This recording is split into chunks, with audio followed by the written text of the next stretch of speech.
And welcome back. This is your man Warrior, and I wanted to just showcase and have just a little bit of fun doing military might assault battles. Now, I've done previous videos on these regular tiers, and in the regular tiers, you notice that Emperor Palpatine can one-shot your individuals, which is why you take in and stun him, take out the adds, and then go ahead and go back after him. Now, I have done the Mythic Tier, obviously, for the Zetas, and then, of course, you get subsequent Omegas, which are a really big deal in the game. And I 3-starred it, but I did try to do a live stream not too long ago from work. I had a little bit of time and I tried to do this video and it was hysterical. I ended up failing twice over trying to showcase it. So hopefully this video goes a little bit better than the last. Now what we're going to go ahead and do is do the Mythic Tier, and this is the team that I suggest. Now there are substitutions you can make, obviously. There are lots of substitutions you can make. Old Ben is a great substitution. A lot of people use him in this. Same with Ezra with the damage dealing and the dispelling. Now the couple of tools that you need to bring in is one, dispelling. You've got to be able to get rid of taunts so you can handle which characters you want to handle when you want to handle them versus having to be stuck behind a taunt and end up losing characters.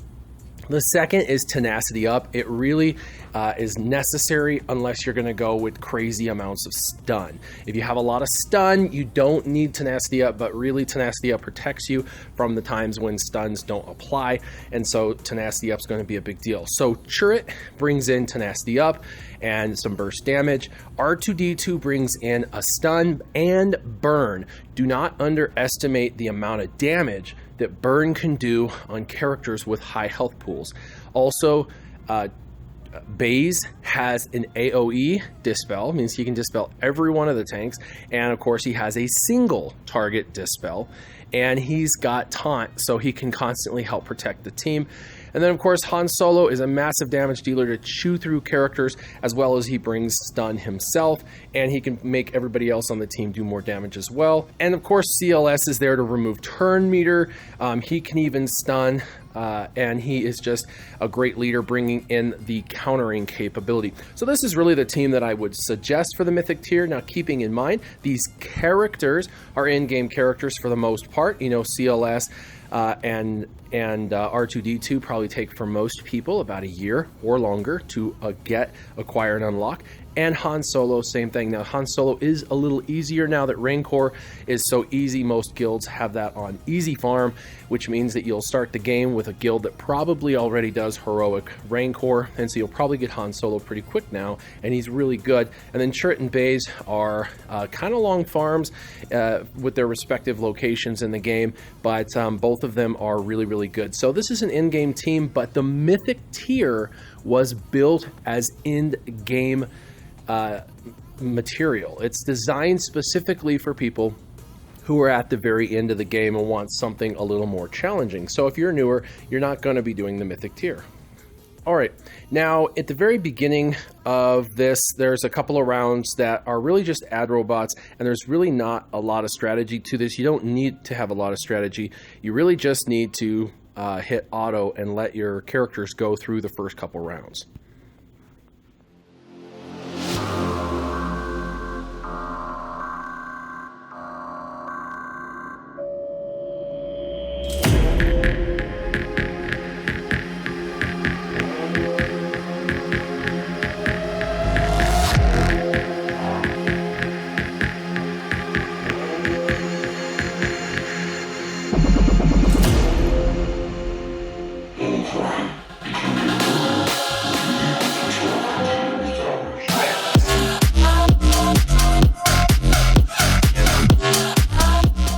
Now, when you get to near the end of round 3, you should start using your basics only. That's very specifically so you can reset the cooldowns on all your other abilities, because round 4, 7, and 8 are kind of like in the boss levels, so to speak, that have a tougher content in them.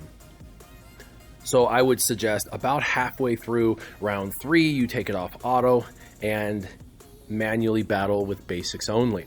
Now in round 4, It's not too difficult. The issue is there's 2 death troopers that can death mark and kill your characters, Director Krennic that can bring them back, and shore troopers that are taunting and causing havoc with being able to target who you need to target. So this is where the dispels come into play, so you can actually target who you want.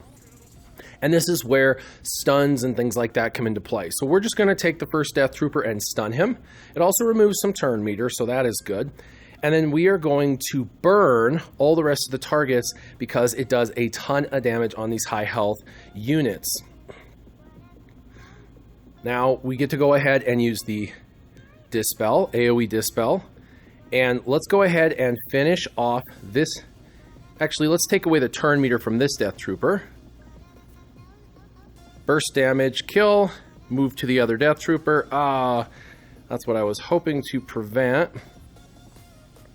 We still have more Dispel available.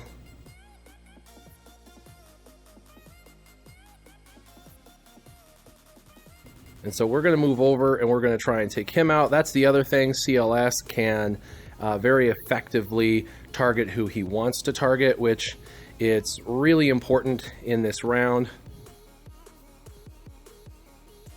And we just need to get rid of that other Death Trooper. All right.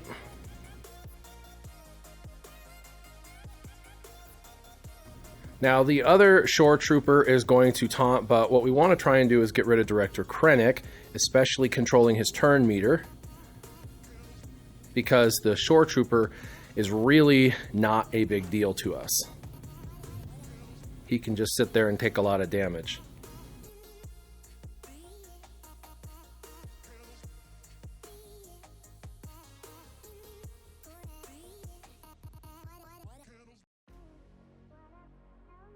And there you go. So there's round 4. Round 4 is pretty easy, but remember, it's just about controlling those ads. Now, round 5 and 6 are just a bunch of ads. Again, you can go back into auto.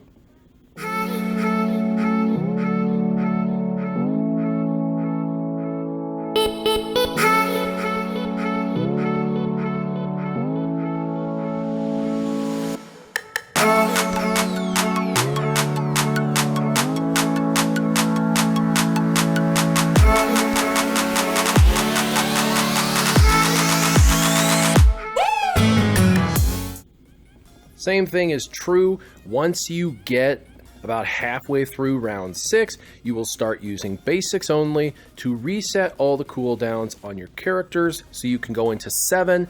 And 7 and 4 are very similar. Again, there's going to be shore troopers taunting and a death trooper. Now, this is a little bit easier because there's only one shore trooper and only one death trooper. Now, a lot of people don't pay attention to the scout, but the scout can put target lock up and can cause some havoc as well. So make sure that he is your second priority after Death Trooper is destroyed. We're going to go ahead and use some burst damage. And I saved my cleanse on purpose because I wanted to be able to cleanse that target lock off if needed. We're going to use the AoE. We're going to move back to Death Trooper. And let's go ahead and just do a basic. We'll use Burn. Basic, we'll move over to Scout.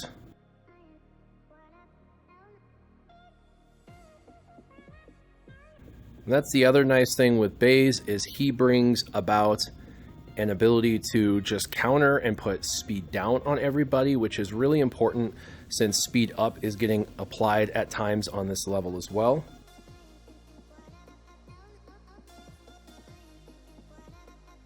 And now we're going to try and go into using basics only when you're down to about 3 people that you're going against, so you can reset all the cooldowns so you can go into 8 of 8 ready to go.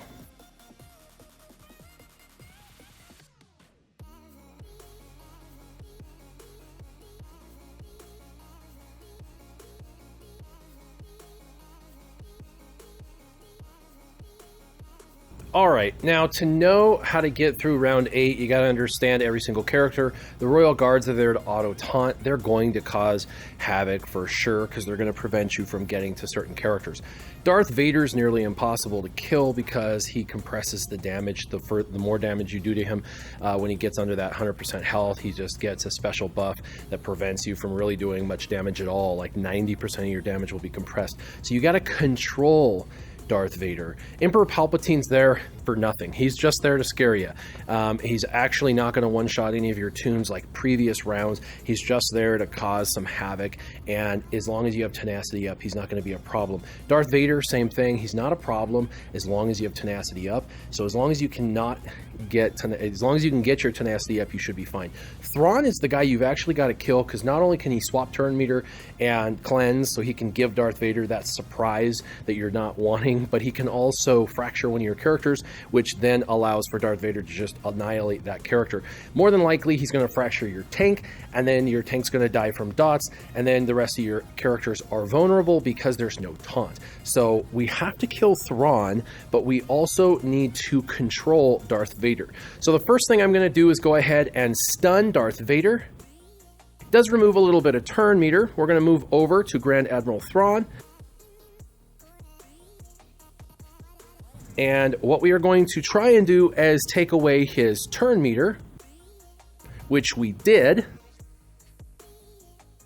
Now, we do not want to use the Dispel because we want to use those in the next round for getting rid of all of the taunts. So we're going to use a basic speed down.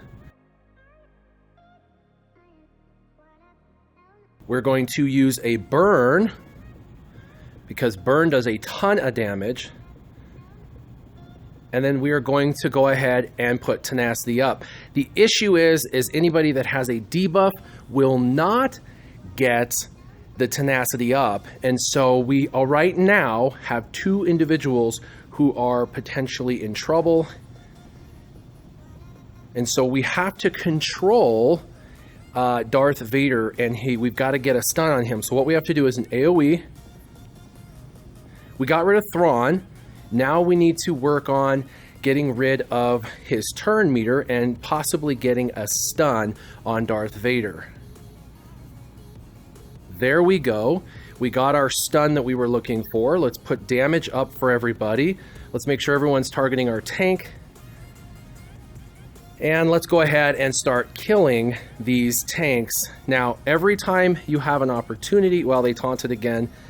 I was going to say, every time you have an opportunity to take away turn meter from Darth Vader, you must use that opportunity, because as soon as the dots go up, ouch, as soon as dots go up, this whole thing goes downhill.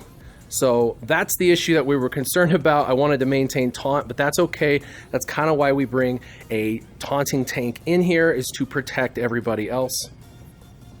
The tanks are also kind of squishy.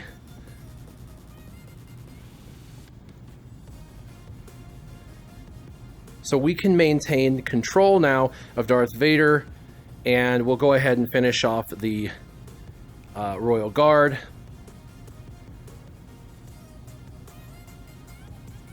We're going to go ahead and put tenacity up on the other 3. And the good news is CLS can keep regenerating. Now, this wasn't a perfect run. Obviously, we lost our tank, and the goal here is to maintain stunning Darth Vader the whole time until you can get him near the end. And so it's really important to try to maintain stuns, and unfortunately for me, the stuns have not been landing quite as efficiently as they normally do. But you can see I'm doing 1,600 damage with CLS, I mean 1,100 with Chirrut. So you can see this is why you want to leave him until the very end. We'll put some damage up for everybody.